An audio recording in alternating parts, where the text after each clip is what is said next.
दोस्तों नमस्कार। स्वागत है आपका हमारे इस YouTube मंच पर। दोस्तों, महाराष्ट्र और झारखंड के लिए चुनाव प्रचार अभियान समाप्त हो गया। झारखंड में एक फेज की वोटिंग हो चुकी है और एक फेज की वोटिंग होनी है, लेकिन असली चुनावी लड़ाई जिस पर पूरे देश की नजर है वो लड़ाई महाराष्ट्र में लड़ी जा रही है। 288 सदस्यों की विधानसभा के लिए लड़ी जा रही है, जहां 145 पर बहुमत का आंकड़ा तय होना है। लेकिन ज्यादा बड़ी बात यह है कि 1985 के बाद किसी भी एक पार्टी ने महाराष्ट्र में अकेले बहुमत हासिल नहीं किया। तो क्या इस बार कोई पार्टी बहुमत हासिल कर लेगी? सवाल ही पैदा नहीं होता। सवाल इसलिए पैदा नहीं होता क्योंकि बहुमत के आंकड़े से ज्यादा सीटों पर तो सिर्फ बीजेपी ही चुनाव लड़ रही है, वो भी केवल 3 सीटों पर। तो कोई भी पार्टी बहुमत तो छोड़ दीजिए, 100 विधानसभा सीटों तक पहुंच जाएगी तो किसी चमत्कार से कम नहीं होगा। महाराष्ट्र में 6 दल मुख्य रूप से मैदान में है और 6 दलों में 3-3 का गठबंधन दोनों तरफ है, यानी 3 दल एक तरफ, 3 दल एक तरफ। 3 पार्टियां, शरद पवार की एनसीपी, उद्धव ठाकरे की शिवसेना और कांग्रेस पार्टी, इन तीनों ने मिलकर 288 सीटों पर अपने उम्मीदवार उतारे हैं। कुछ सीटें, कुछ एक इक्का दुक्का सीटें दूसरों के लिए भी छोड़ी है। लेकिन इससे इतर यदि भारतीय जनता पार्टी के साथ वाले गठबंधन की बात करें तो बागियों की जमात के बीच भारतीय जनता पार्टी, अजीत पवार की एनसीपी और एकनाथ शिंदे की शिवसेना, ये तीनों चुनाव लड़ रही है। लेकिन सवाल ये उठता है कि जिस प्रकार से चुनाव लड़ा जा रहा है, जिस प्रकार से पूरा चुनावी अभियान चला और वो चुनावी अभियान आज प्रचार अभियान के रूप में समाप्त हुआ है, क्या उसके बाद महाराष्ट्र किसी स्टेबल गवर्नमेंट की उम्मीद कर सकता है? दरअसल महाराष्ट्र की असली डील तो चुनाव के बाद की है। चुनाव में सबको पता है कि बहुमत का आंकड़ा किसी एक तरफ आ रहा है। आमतौर पर जनता को भी पता है कि इस बार महाराष्ट्र का चुनाव किन मुद्दों और किन सेंटिमेंट के आधार पर लड़ा जा रहा है। इन चुनाव में 4 दिन पहले प्रधानमंत्री ने कैंपेन छोड़ दिया, 2 दिनों पहले अमित शाह ने कैंपेन छोड़ दिया। लेकिन याद रखिए, महाविकास आघाड़ी की तरफ से तीनों दलों में किसी भी शीर्ष नेता ने कैंपेन नहीं छोड़ा। शरद पवार ने खुलेआम कह दिया कि मुझसे पंगा मत लेना। अब किस पंगे की बात वो कर रहे हैं और महाराष्ट्र में किस डील की बातें हो रही है?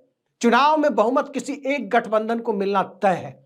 इस रूप में तय है क्योंकि महाराष्ट्र में 2 ही गठबंधन मुकाबले में है, तो हंग असेंबली की बात दलों के रूप में तो की जा सकती है, खंडित जनादेश की बात दलों के मामले में तो की जा सकती है, लेकिन गठबंधन के मामले में कतई नहीं की जा सकती। 145 का आंकड़ा किसी एक गठबंधन को जरूर हासिल होगा। बात दरअसल उसके आगे की है। बात दरअसल महाराष्ट्र में 5 साल तक चलने वाली सरकार की है और बात दरअसल उस माहौल की है जिस माहौल में महाराष्ट्र का चुनाव हो रहा है। एक ऐसा राज्य जिसमें एक राज्य के अंदर कई अलग अलग क्षेत्रीय विविधताएं देखने को मिलती है। जो विदर्भ की समस्याएं हैं, जो विदर्भ के मुद्दे हैं, वो मुद्दे उत्तर महाराष्ट्र या कोंकण के नहीं हो सकते। जो मुंबई के मुद्दे हैं वो मराठवाड़ा के नहीं हो सकते।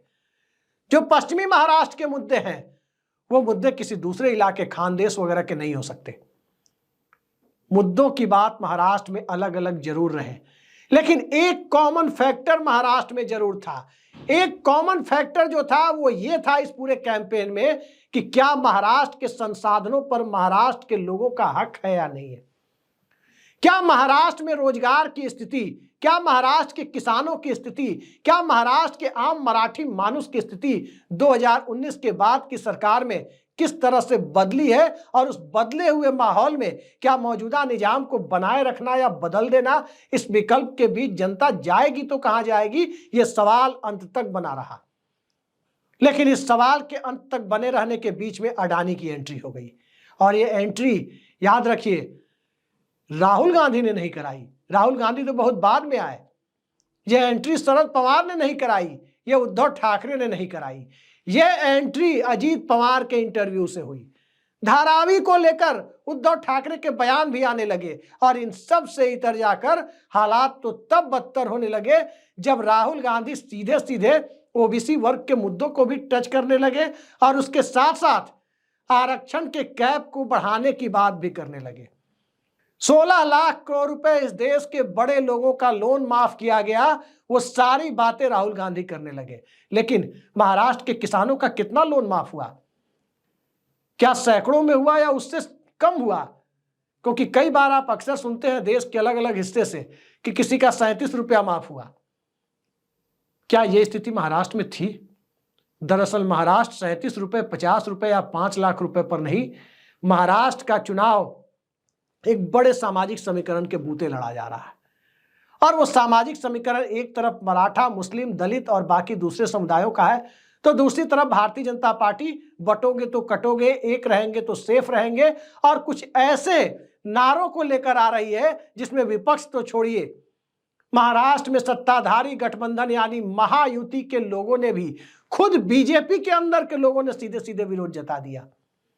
तो इस तरह का तूफानी चुनाव प्रचार अभियान आज थम भले ही गया, लेकिन जनता के दिलों में जिस प्रकार की चीजें वहां चल रही है, जनता जिन मुद्दों को लेकर पहले से उद्वेलित है, गुवाहाटी मॉडल के तहत बनी सरकार को देख चुकी है, और उन सब से आगे जाकर महाराष्ट्र के प्रोजेक्ट को जिस प्रकार से उठाकर गुजरात ले जाया गया, और इस चुनावी अभियान के बीच जो प्रोजेक्ट विदर्भ के इलाके में लग रहा था, एयरबस का टाटा वाला प्रोजेक्ट, वो प्रोजेक्ट जब बड़ोदरा के आसपास लगना शुरू हुआ तो महाराष्ट्र के लोगों के दिलों पर सांप लौटने की स्थिति जरूर बन रही थी। लेकिन जनमत एक मुद्दे से तय नहीं होता, जनमत किसी एक सेंटिमेंट से तय नहीं होता। जनमत को तय करने के लिए कई सारे फैक्टर हैं।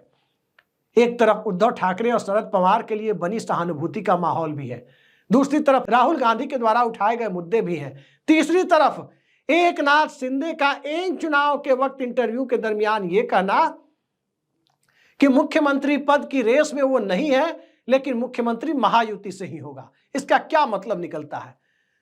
देवेंद्र फडणवीस की बातें, अजीत पवार की बातें, इन सब में जिस प्रकार का विरोधाभास दिखाई दिया, यह विरोधाभास दरअसल 23 तारीख के बाद, जी हां, मतगणना के बाद किसी डील की तरफ इशारा तो नहीं कर रहा है।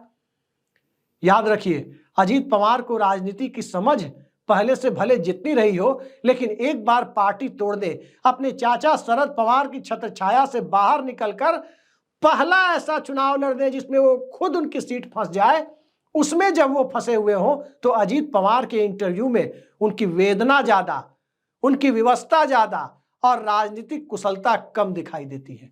और जब मनुष्य वेदना में बोलता है तो राजनीतिक बातें और उनका महत्व बहुत छोटा हो जाता है, असली बातें ज्यादा निकलकर सामने आने लगती है। वही तो हुआ है। देवेंद्र फडणवीस का जो एक कथित क्लिप सामने आ रही थी, उसके बाद तो सवाल ये भी उठे कि महायुति के अंदर एकता कितनी है। और जब बात एकता की होने लगी तो याद रखिए, अजीत पवार की परिस्थितियां और एकनाथ शिंदे की परिस्थितियां, भारतीय जनता पार्टी के कैंडिडेट की परिस्थितियां, ये सब इस रूप में आकर खड़े हो रहे हैं कि 23 तारीख के बाद क्या यह महायुति बनी रह पाएगी? 23 नवंबर की मतगणना के बाद अजीत पवार और एकनाथ शिंदे या फिर इनके विधायक जो भी जीत करके आ जाते हैं, जितने भी आ जाए, क्या वो अपनी राजनीतिक प्राथमिकताओं को अपने नेता के मन मिजाज के हिसाब से तय करेंगे, या इनके नेता का मन मिजाज कहीं बदल तो नहीं जाएगा? चुनाव के पहले के बयान बहुत कुछ इसी तरफ इशारा करते हैं। योगी मोदी के द्वारा एक रहेंगे तो सेफ रहेंगे और बटेंगे तो कटेंगे जैसे बयानों पर सीधे सीधे घोर आपत्ति, और उस आपत्ति के बाद अडानी का जिक्र, इन सब के बीच एकनाथ शिंदे के कैंडिडेट का उद्धव ठाकरे से 49 सीटों पर टकराने के अलावा भी 33-34 सीटों पर दूसरे घटक दलों से टकराने की स्थिति, और शिवसेना बनाम शिवसेना की लड़ाई में उनके कैंडिडेट की स्थिति का बहुत अच्छा नहीं होना, उस तरफ इशारा कर ही रहा था जिस तरफ भारतीय जनता पार्टी की चिंताएं बढ़ रही थी। लेकिन जब भारतीय जनता पार्टी 75 सीटों पर कांग्रेस से लड़ रही है और वहीं अपनी संभावनाएं ज्यादा देख रही थी, इन संभावनाओं के बीच राहुल गांधी, प्रियंका गांधी और मल्लिकार्जुन खड़गे, यानी एक तरफ ओबीसी के मुद्दों को लेकर राहुल गांधी, दूसरी तरफ दलितों के मुद्दों को लेकर और दलित आइडेंटिटी को लेकर प्रकाश आंबेडकर की पार्टी के गिरते हुए दौर में मल्लिकार्जुन खड़गे, और वहीं तीसरी तरफ महिलाओं को जो 1500 रुपया दिया जा रहा है शिंदे सरकार के द्वारा, उसको 3000 रुपए करने के वादे के साथ प्रियंका गांधी का आक्रामक रूप से उतरना, क्या महाराष्ट्र के चुनाव की दिशा को तय करेगा? सब कुछ अगले 48 घंटों में होना है, लेकिन इन 48 घंटों में जो होना है वो तो आपको 23 तारीख को दिखेगा, 23 नवंबर को। असल खेल जो उसके बाद होना है वो खेल कि किसका गठबंधन सलामत बचेगा और किसके गठबंधन की सलामती के लिए गठबंधन की लीड पार्टनर दुआ करने की स्थिति में होगी, ये सवाल है। और ये सवाल इसलिए है क्योंकि ऑपरेशन लोटस की गुंजाइश बंद हो चुकी है। बंद इसलिए हो चुकी है क्योंकि 11 मई 2023 का जजमेंट आप सुप्रीम कोर्ट की संविधान पीठ का याद करें, दो बातें निकलकर सामने आई। कभी भी कोई डिफेक्शन या दल बदल की परिस्थिति में, किसी विद्रोह की परिस्थिति में स्पीकर को प्रोसीडिंग से अलग नहीं किया जा सकता। जो महाराष्ट्र में हुआ था कि डिप्टी स्पीकर उस वक्त थे, स्पीकर नहीं थे, उनको अलग करके खेल खेला गया।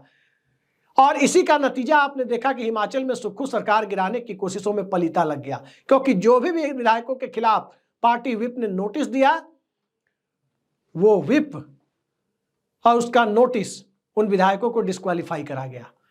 दूसरा महत्वपूर्ण निर्णय उस फैसले का यह था कि पार्टी व्हिप का अपॉइंटमेंट पार्टी का फ्लोर लीडर यानी विधायक दल या संसदीय दल का नेता नहीं बल्कि पार्टी का आला कमान करेगा। तो जब पार्टी व्हिप की नियुक्ति आला कमान के द्वारा होगी, स्पीकर को प्रोसीडिंग से, दल बदल वाली प्रोसीडिंग से कोई भी नोटिस देकर अलग नहीं किया जा सकेगा। तो आप समझ सकते हैं कि अब कोई एन ब्लॉक पार्टी ही कहीं चली जाए तो बात अलग है। 23 तारीख के बाद की परिस्थितियों में दलों के भीतर से विधायकों को तोड़ने की कोशिशें कामयाब होंगी, इसकी गुंजाइश बेहद कम है। तो जिस डील की बातें आ रही है, उस डील में कौन अपनी पुरानी पार्टी में लौटेगा, यह सवाल जितना बड़ा है, उससे ज्यादा बड़ा सवाल तो यह है कि पुरानी पार्टी किसे माना जाएगा। क्या जिसके पास सिंबल है, क्या जिसे राजीव कुमार के आयोग ने सिंबल दे दिया, नाम दे दिया, या असली या पुरानी पार्टी वो है जिसे जनता ने असली पार्टी का दर्जा दे दिया।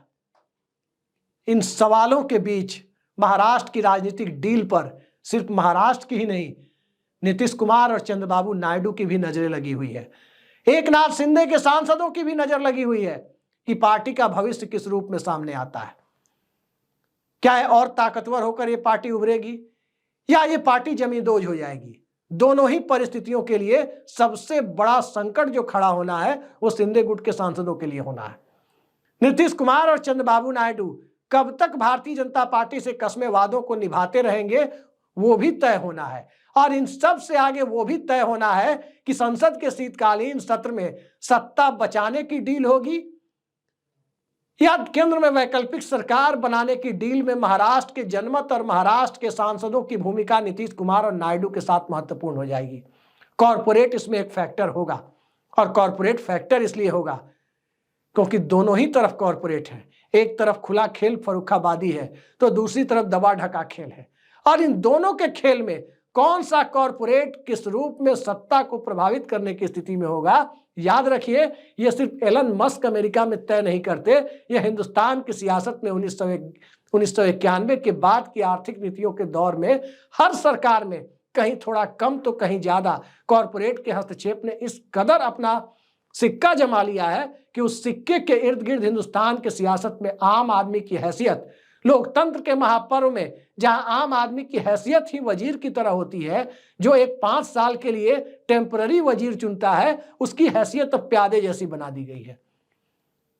तो 5 किलो राशन और भाषण के दौर में क्या प्यादे जैसी हैसियत वाला वजीर से प्यादा ही बन चुका वोटर महाराष्ट्र के चुनाव में अपने जनमत का फैसला उस रूप में करेगा जिस रूप में उम्मीद जताई जा रही है?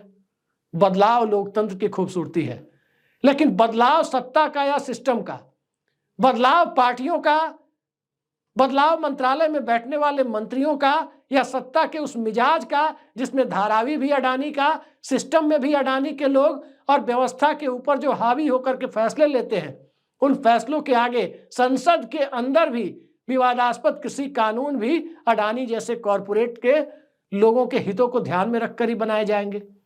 इन तमाम सवालों पर प्याज उत्पादक से लेकर कपास उत्पादक तक, सोयाबीन उत्पादक किसानों तक, सबकी भूमिकाओं को यह चुनाव ऐतिहासिक रूप में दर्ज करने जा रहा है। आज के लिए इतना ही। नमस्कार।